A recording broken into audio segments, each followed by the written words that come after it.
colocar a cidade, se faz parte de algum coletivo, como que tá chegando aí pro nosso encontro. Bom, só para informar que tô conseguindo gravar, tá, gente? Vamos ter gravação. Maravilha. Será que todo mundo que está na sala conseguiu preencher aquele formulário? É uma boa pergunta. Porque a gente precisava também ter os contatos. Se a pessoa pode se apresentar, talvez deixe o e-mail, Ana, é isso? Se ela não preencheu.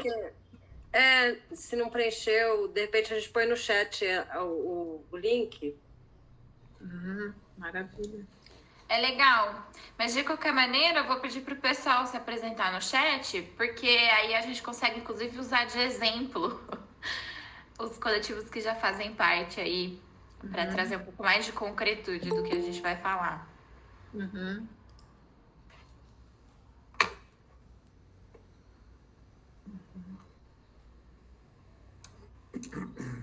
Isso.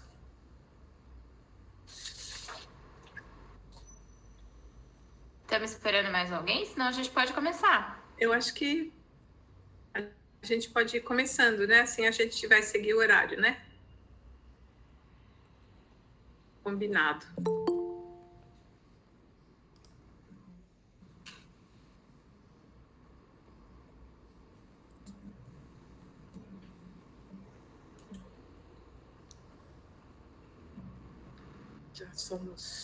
Já somos 19.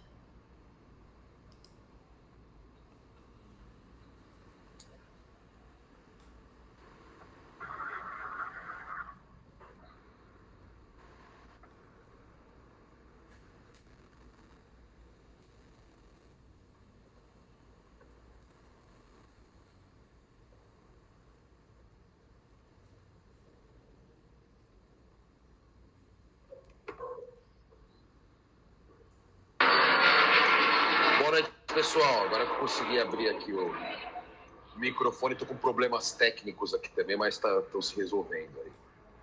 Boa noite e desejo uma excelente atividade para todos nós. Todos, todas e todes. Gratidão, companheiro. Bem-vindos, Exato. bem-vindas, bem-vindes todos.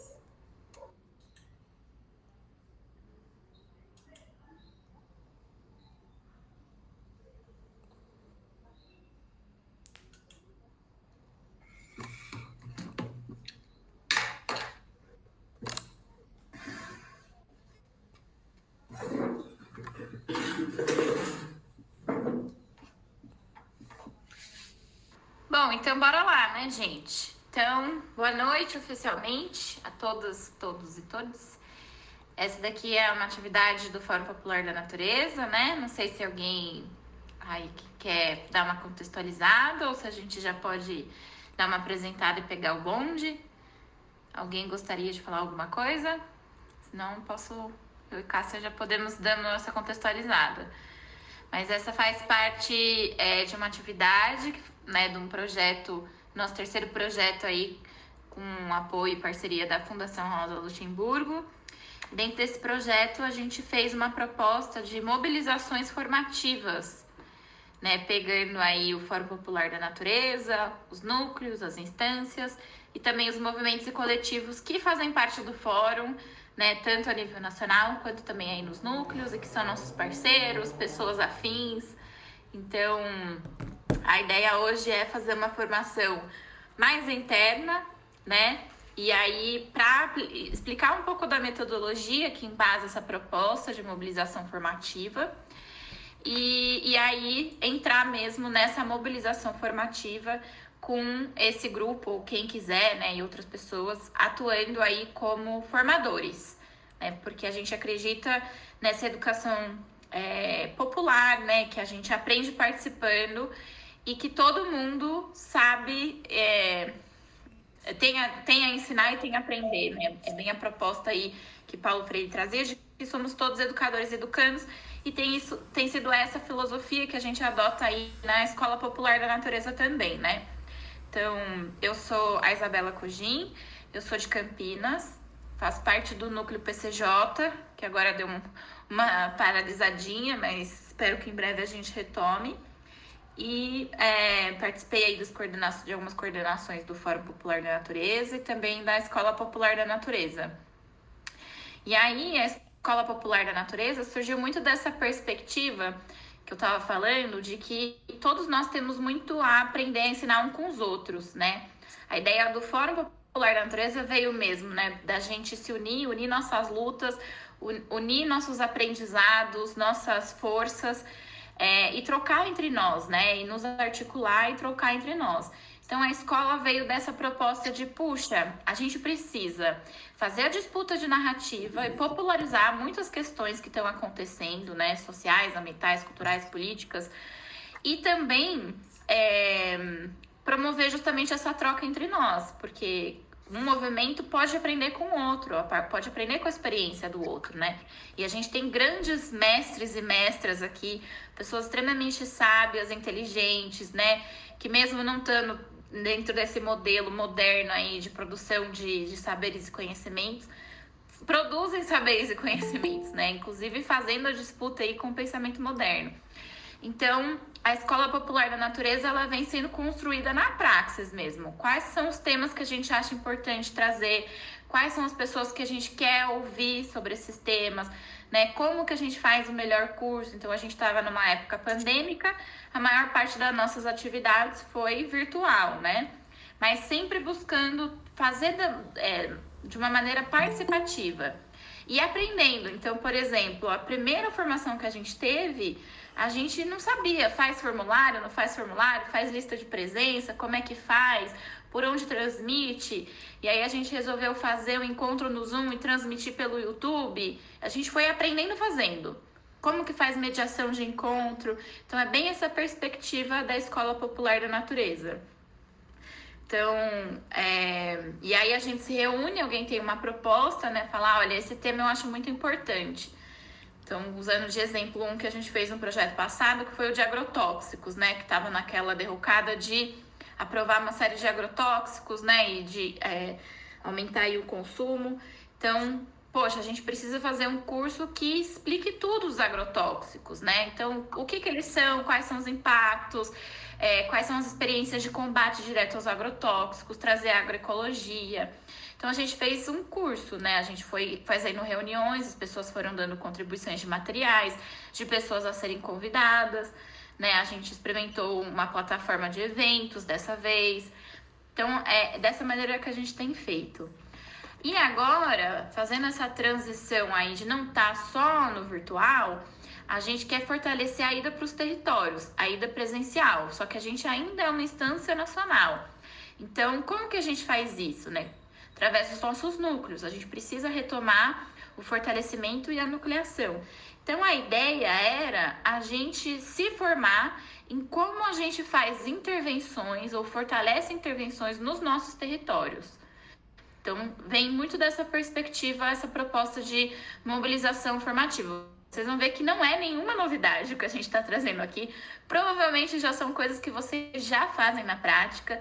Mas, de qualquer maneira, é bom trazer mais segurança, né? De repente, vocês também trazerem experiências que vocês tiveram, coisas que vocês acham importantes. Então, por favor, fiquem à vontade para levantar a mão, para escrever no chat, para fazer pergunta, para dizer concordo, discordo. Vamos transformar isso bem numa roda de diálogo, porque é mais a nossa cara, né?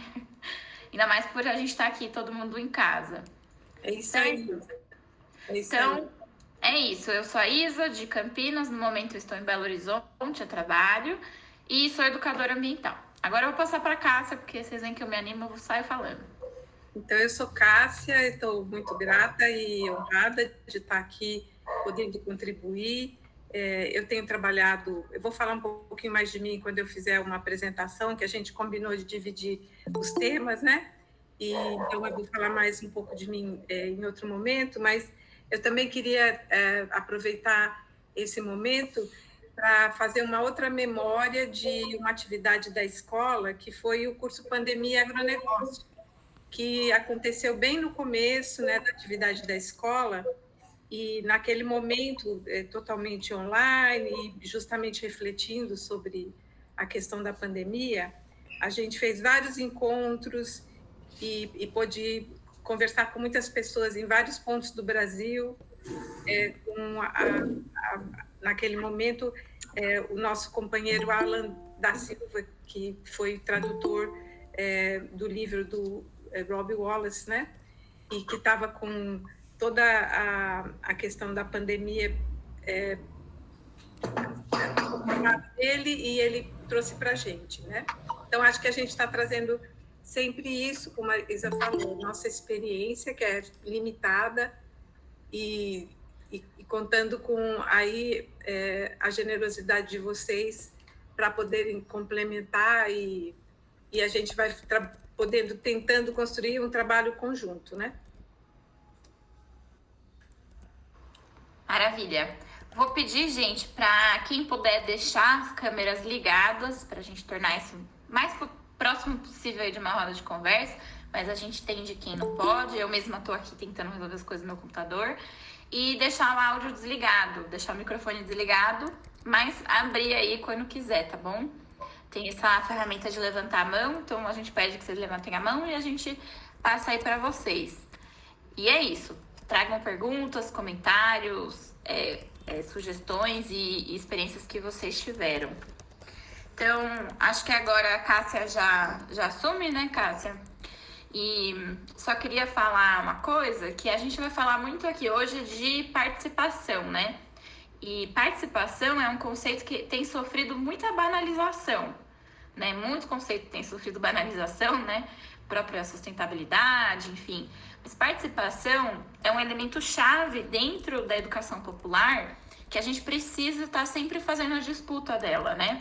E como que a gente faz isso? Dizendo qual participação é essa, como ela se constitui, em quais momentos, com quais metodologias, com quem, né? Então, é muito importante a gente sempre estar atento a como a gente trabalha e qualifica a nossa participação. Entendendo que também ela é limitada, que nem sempre todo mundo vai conseguir participar de tudo, que nem é estratégico que isso aconteça, mas... E por isso que a metodologia que a gente vai apresentar hoje é muito legal, porque ela ajuda a gente com vários desafios e lacunas que a gente tem para promover participação. Mas era isso que eu queria fazer, esse adendo.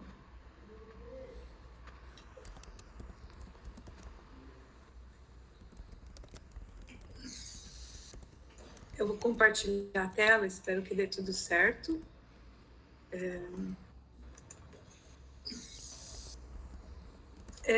Vocês estão vendo?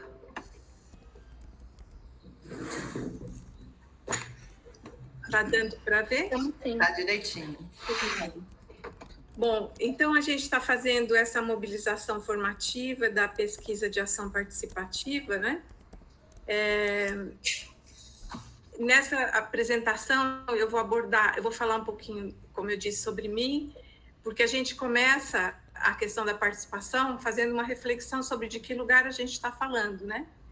Eu vou apresentar várias maneiras de falar sobre essa pesquisa, vários nomes que ela recebe.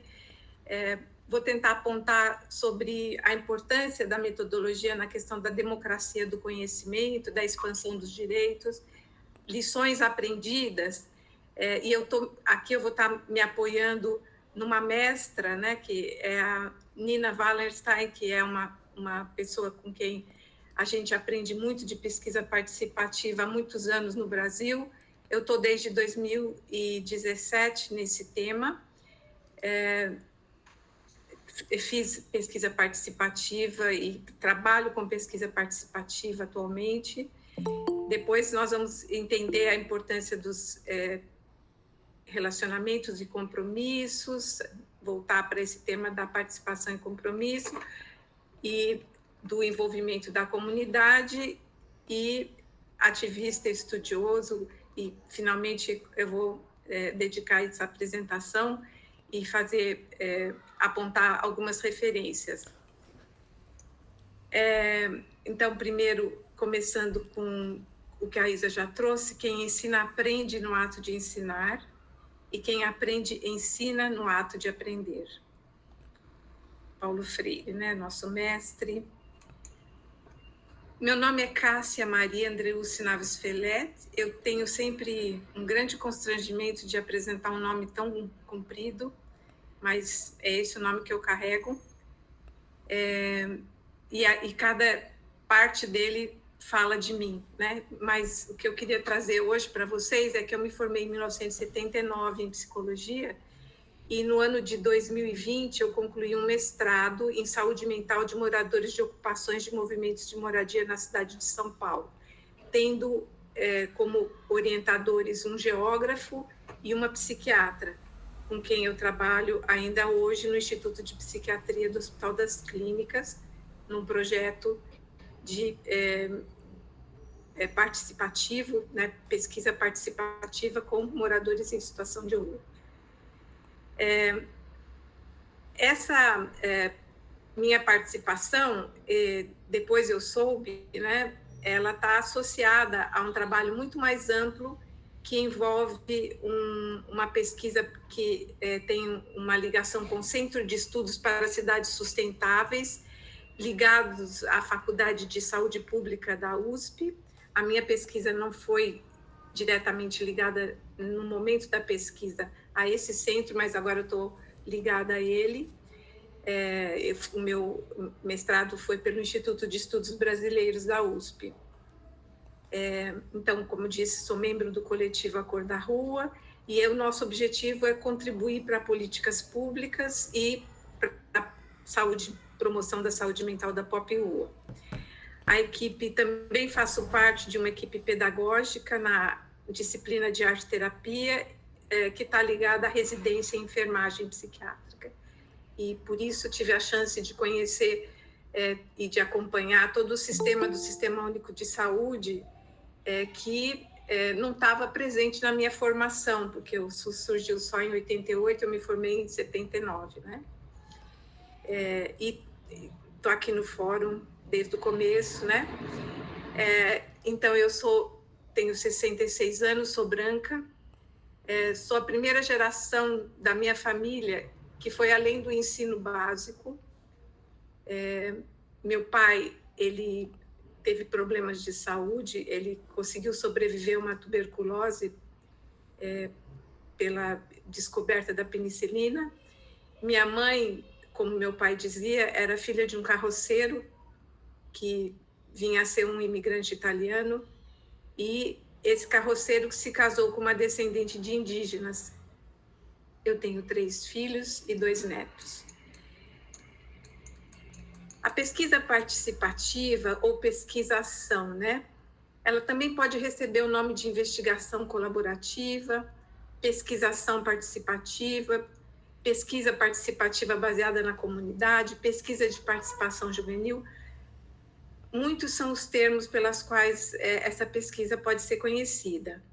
A gente sabe que o que a Isa já tinha comentado, né, no contexto que a gente tem, o contexto da violência de Estado, um Brasil, um país colonizado, que ainda tem muito de colonialismo e muito ismo, né, coronelismo, machismo, misoginia, porofobia, homofobia, transfobia, o racismo estrutural, o racismo ambiental e a desigualdade abissal, que todas essas questões tornam a nossa realidade uma realidade que nem por isso, que não foi por à toa, né, que surgiu o pensamento maravilhoso do Paulo Freire, né, que justamente busca essa possibilidade de, a partir do conhecimento, né, e do empoderamento das populações que foram sempre tão oprimidas, e da riqueza dos conhecimentos ancestrais, né, a resistência que existe, né, a possibilidade de multiplicidade de atores sociais, que pudesse fazer a base dessa pesquisa participativa, o compromisso com a mudança social, que é o que a gente também tem no nosso grupo aqui no fórum, né? Então, por que, né, uma pesquisa para expandir direitos, democracia do conhecimento? Eu estou falando do ponto de vista de alguém que trabalha com pesquisa pesquisa autorizada por centro de pesquisas, enfim, na universidade, na Secretaria de Saúde, todas pesquisas voltadas para a questão de questões éticas e realmente desenhando, porque a gente trabalha com pessoas, né, para realmente não fazer nenhuma infração no sentido ético, né?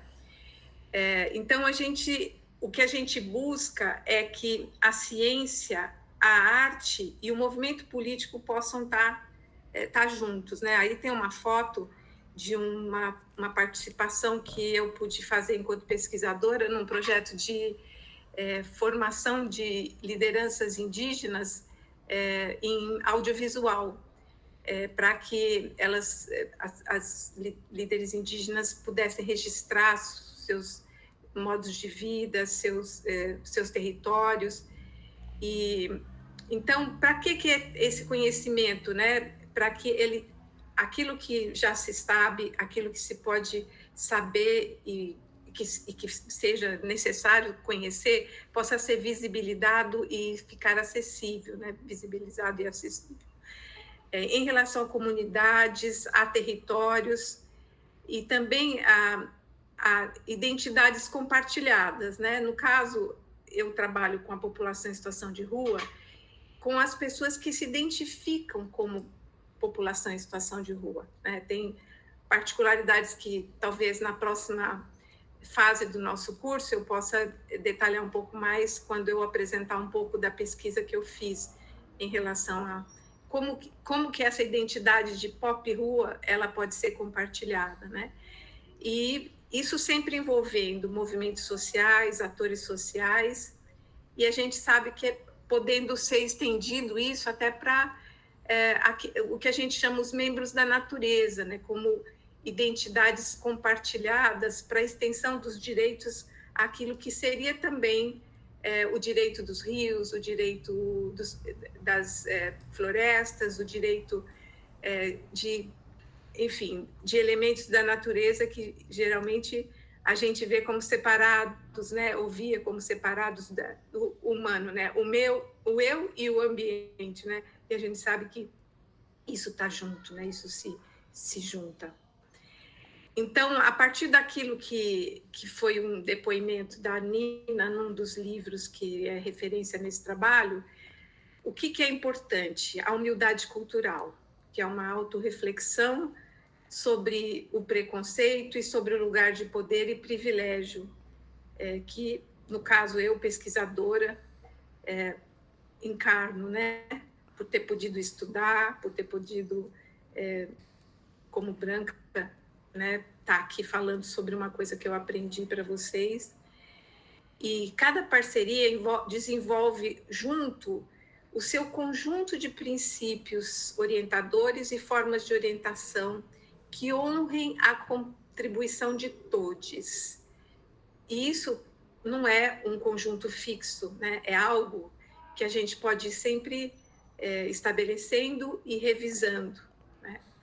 Então, começa por aí, de onde eu venho, como eu me coloco nesse território, nesse contexto, quem são os parceiros com quem eu vou estar, e a gente, às vezes, a gente começa com um parceiro, né? Alguém que acredita, alguém que quer trabalhar junto, e com esse parceiro a gente pode começar uma pesquisa que pode envolver outras pessoas, a comunidade inteira e outros parceiros, né? Aqui eu tenho imagens, por exemplo, de um parceiro que a gente fez, que é o Movimento Estadual da População em Situação de Rua. Eles têm um projeto para confecção de marmitas, que são distribuídas para a população em situação de rua. De novo, eu trago duas lembranças de desse trabalho que eu falei que a gente fez com as lideranças indígenas do Acre e aqui de São Paulo, para formação em audiovisual.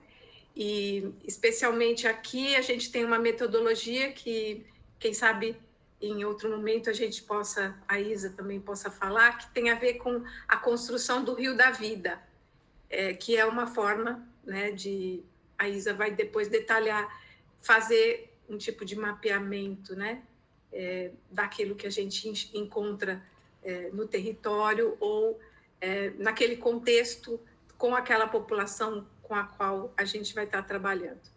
Então, entender a importância de relacionamentos e compromissos é básico, né, para a gente poder trabalhar participativamente, poder construir a confiança necessária para o trabalho conjunto, estar presente e que os erros e os conflitos possam servir para novos aprendizados.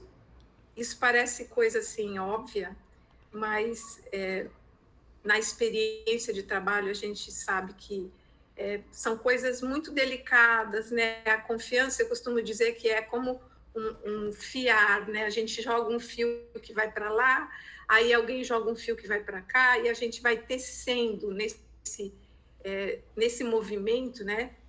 Para poder construir a tal da rede, né? Que é o que dá a sustentação para o trabalho.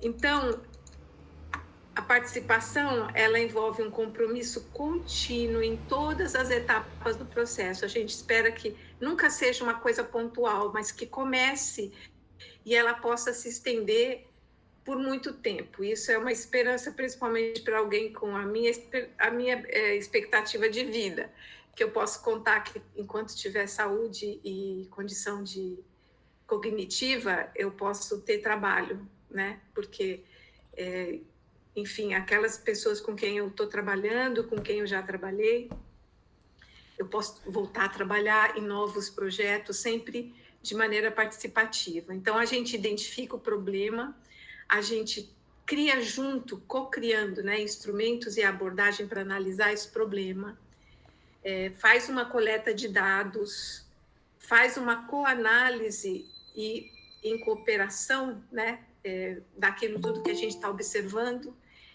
para a gente chegar no momento em que a gente possa divulgar os resultados para conhecimento da própria comunidade, mas também para conhecimento de uma comunidade mais ampla e até, quem sabe, para influenciar em políticas públicas ou até em definições outras, né, mudanças outras.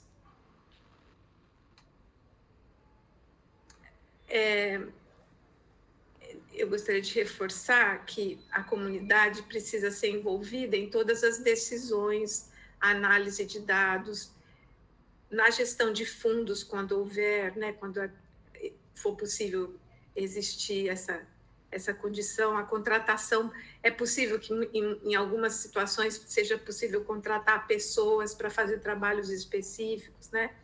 E até na interpretação e na escrita em conjunto daquilo que foi feito para que haja a publicização, né, daquele conhecimento, desde que isso seja algo desejável e que haja um consenso, né, de que é por aí que essa pesquisa vai caminhar, né?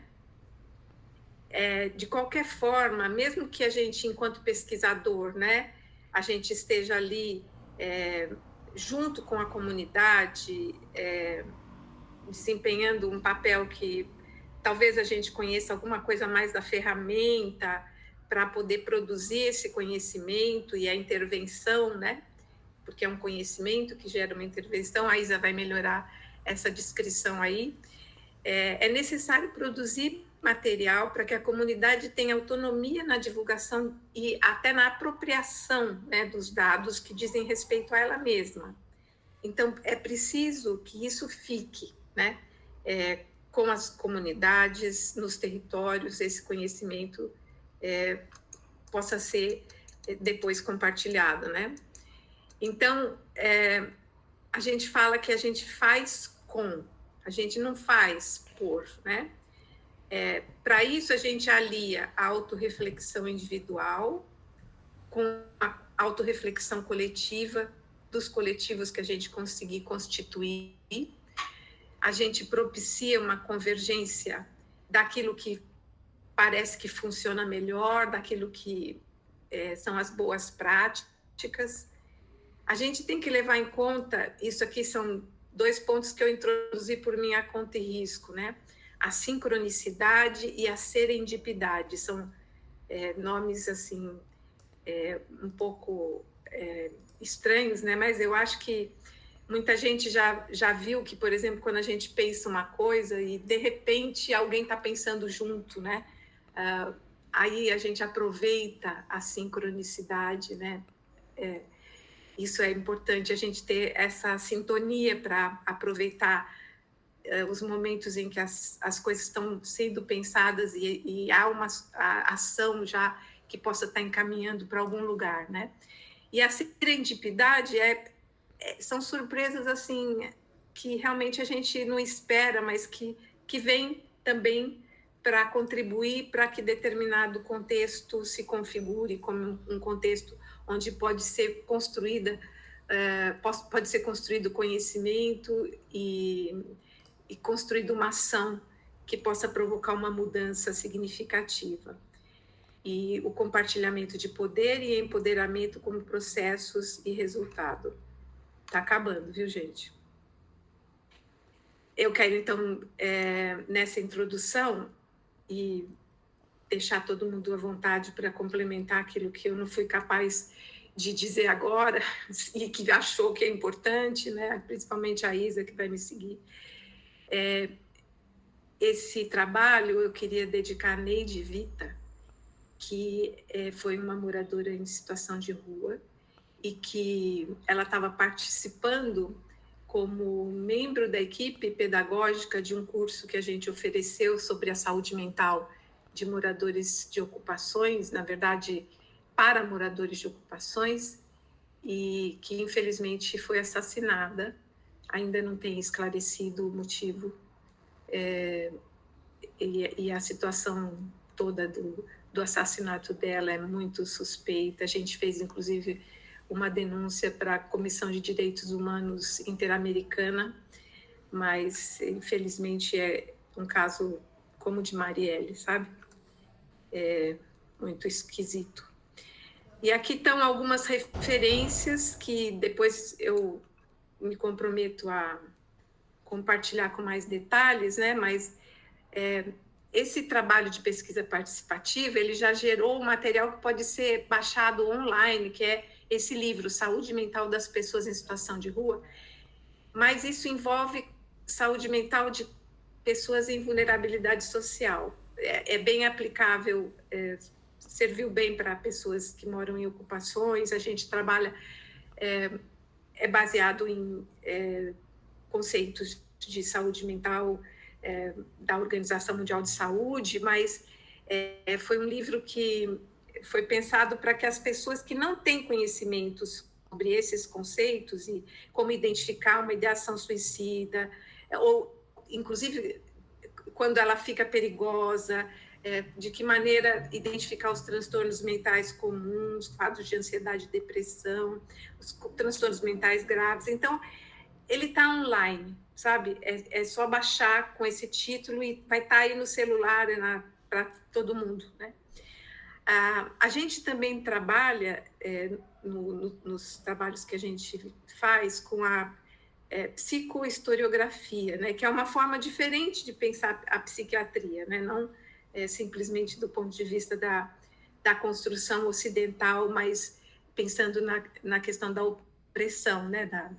Das populações que constituem, né, a maioria do nosso país, da população afrodescendente, né, negra, e também as indígenas que foram são tão massacradas, né? Aqui tem o título da minha dissertação de mestrado, para também baixar quem tiver possibilidade e interesse. E esses são livrinhos que me acompanham, porque num deles a gente aprende, através de um depoimento de alguém que usou a meditação, né, que a gente sabe que, do ponto de vista da saúde, tem efeitos comprovados, né? Então, aprender a meditar, né, como uma coisa muito boa. Esse Meditação na Ação foi uma recomendação do Ailton Krenak. Ele diz que, para ele, ter conhecido esse livro foi muito importante, e realmente é muito importante pensar que a gente pode meditar na ação, pode ajudar muito na hora do nosso trabalho.